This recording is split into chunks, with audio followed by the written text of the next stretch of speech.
આજે સુરત શહેર કોંગ્રેસ તમામ એવા મતદારો જેની સામે વાંધો ઉઠાવવામાં આવ્યા છે, જે હયાત છે, જેઓ મતદાન કરે છે, એઓના મત કાપી નાખવા માટે ભારતીય જનતા પાર્ટીના લોકોએ ચૂંટણી પંચ સાથે ક્રૂર મજાક કરી અને ખોટા વાંધા ઉઠાવ્યા છે, ફોર્મ નંબર 7 ભર્યા છે.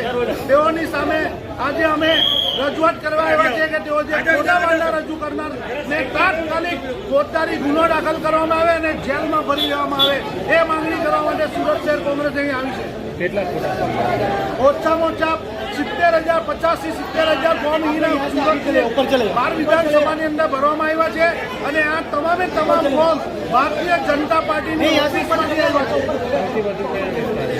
સૌથી વધુ લીંબાયત વિધાનસભા અને માંડવી વિધાનસભાની અંદર છે, પૂર્વ વિધાનસભામાં છે, ઉત્તર વિધાનસભામાં છે, કરંજ વિધાનસભામાં છે.